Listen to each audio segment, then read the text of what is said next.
Hello friends, welcome back into the Golden Tee Lounge. Happy Wednesday to you. Kevin Lindsay here. It is time to take a look at this week's classic course of the week, throwing it back to 2007's Glacier Ranch. If you've never played Glacier Ranch before, you will know this course because of the drivable par 5 that is featured in almost every break the scoreboard, high scoring contest that we have throughout Golden Tee. But for those of you, myself included, who have been around for a long time and have played this course, this is a fun throwback. Not a course you see very often in the classic course of the week rotation. I am playing in production, so you'll see some familiar faces on the leaderboard. But as you get a chance to get out there and play today, whether it is on a Golden Tee Live or a Golden Tee PGA TOUR game that is updated to 2022. You can find one at goldentee.com/locations. This is not necessarily the same setup you may see. Highly unlikely that you get the same contest as me, but the course itself will always stay the same. And it's a fun one. I mean, you start off with a sometimes close to chipping range drivable par 4. Next hole is a par 5. And I gotta say, especially for the OGs of Golden Tee Live that were playing this with a smaller club selection and no Golden Tees, that hole is usually pretty tough. It is very fun to go back and revisit these courses since the Golden Tees have been out. Thought I had a hole-in-one there, dang it. And if you're a newer player to this game and you've never had the chance to experience the full course, you know, it is still a prize play 50-man contest, so you'll get put in certain skill brackets. So get out there, find a game near you, and play. Hole 4, this is that drivable par 5 we were talking about. This is an interesting look because it's 289 to the hole, which means I got to hit this 3-wood pretty perfect to get it to bounce up there and also not blow past the green, but also not fall backwards like it's about to do. So, got that going for me. But at least thankfully right now, you get a little nice drop.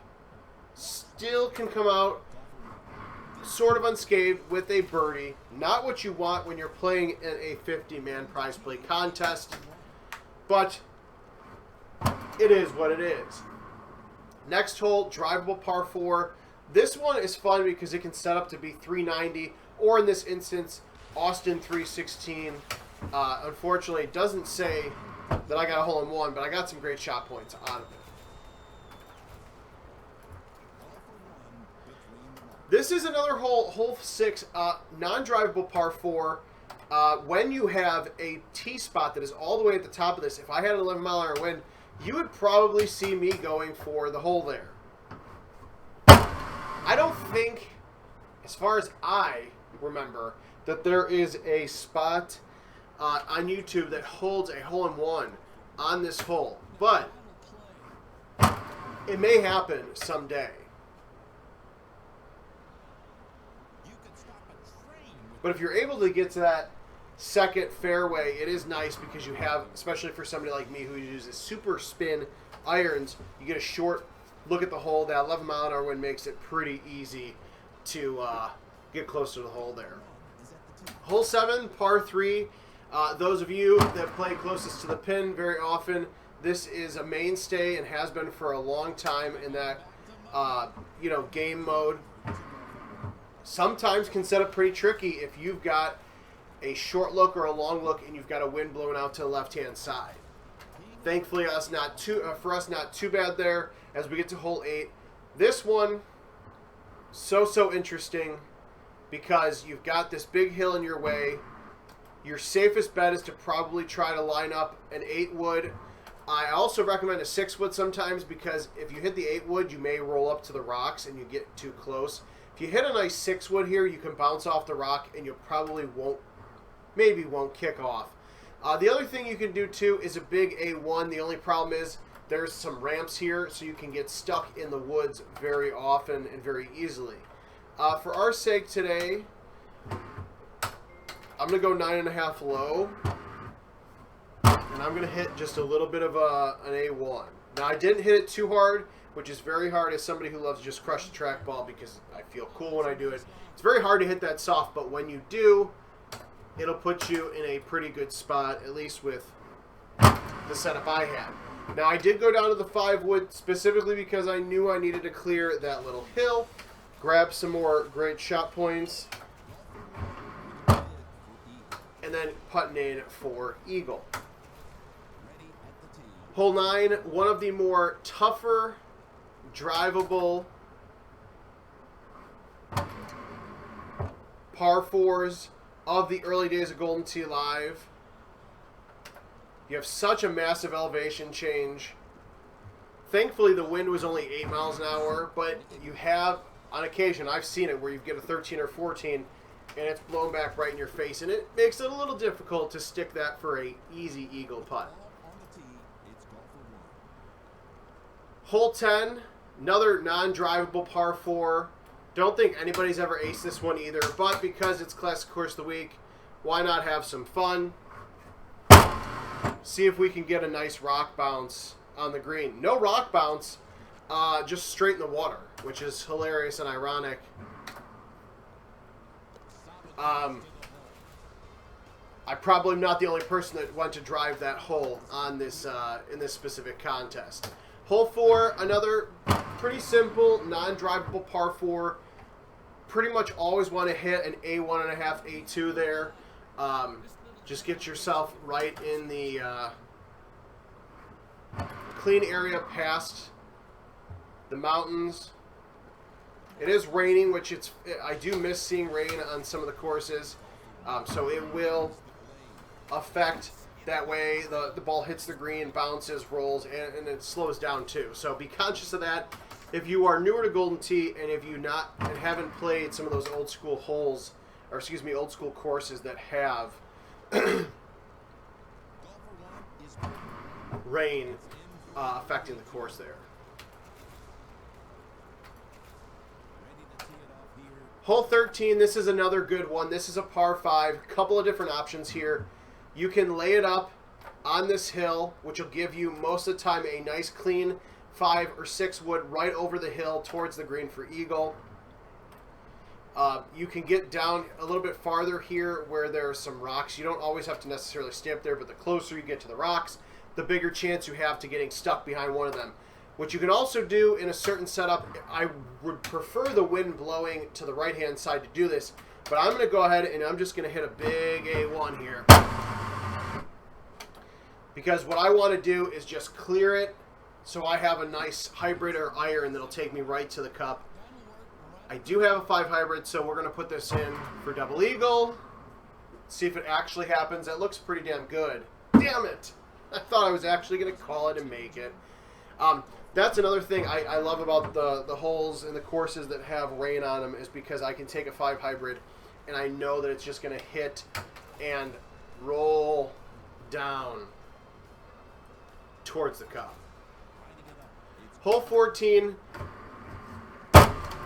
For those newer players, a little bit of an intimidating, non-drivable par 4. Don't worry, the likelihood of you hitting the trees is very low.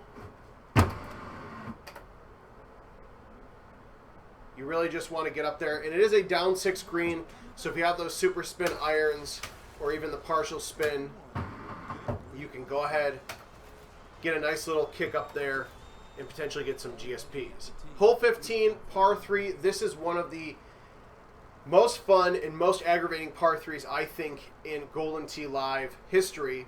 It's up 9, left 4, wind's blowing 14 to the right. For me, perfect setup.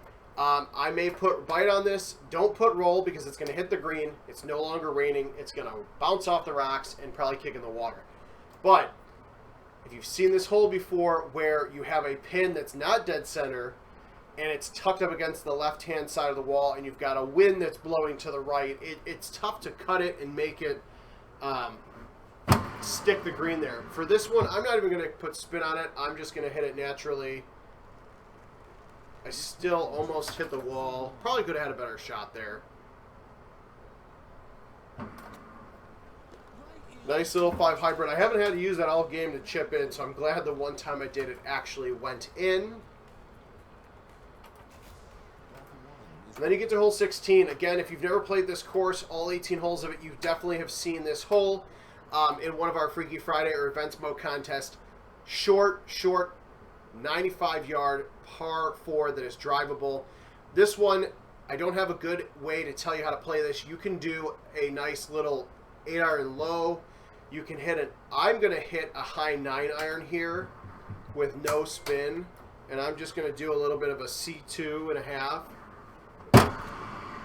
You got to be careful of that tree, which I didn't think about. I should have put backspin on it because that would have been perfect. But if you put a couple of balls in the water here, don't feel terrible. You know, a couple 100,000 people have done that over the last 15 years of this course. And then you get to hole 17, this par 5. This one can set up pretty nasty. This is actually pretty straightforward. 16-mile-an-hour wind, definitely going to help us get to the fairway and get to the green. You got to be careful of where you place your high tee because you don't want to clip any of these branches. You can also do a big old C1 here, or excuse me, C2. Screw it. The problem with the C2, which I didn't think about until I hit it, is there's that one tree. Now, the wind will help you clear that. You may not have a completely straight shot at the hole. Now, the problem is now I've got this big wind that I've got to cut either a 3-wood down or, you know, hit a hard 5-wood. Now, this actually is going to work out pretty well. Shot points, I'll take it. I don't normally have shot points while cutting a 3-wood, but I'm more than happy to just rack them up. My score does not look as good as the 55,000 great shot points, but it is what it is. And then you get to Glacier 18, another hole that you've seen a little bit in some of our contests. You've got that little tip of the tree.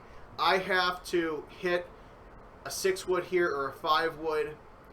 I want to hit the 5-wood to avoid that tree, but I know it's not going to get high enough to get past those trees. 12-mile-an-hour wind in the face is perfect. I'm going to just go ahead and smash this forward. Now, I don't think I actually hit any of those trees until the end. Yeah, up until the end there, I hit the trees. But at least with this pin spot, you've got a nice little chip in for eagle. If you're a much better player than me, you'll definitely have a better chance of making it. So, this week's Classic Course of the Week, Glacier Ranch, a 2007 favorite of ours. GoldenTee.com/locations to find a Golden Tee Live or PGA Tour that is updated to 2022 near you. Thanks for joining me. We'll see you guys again next time.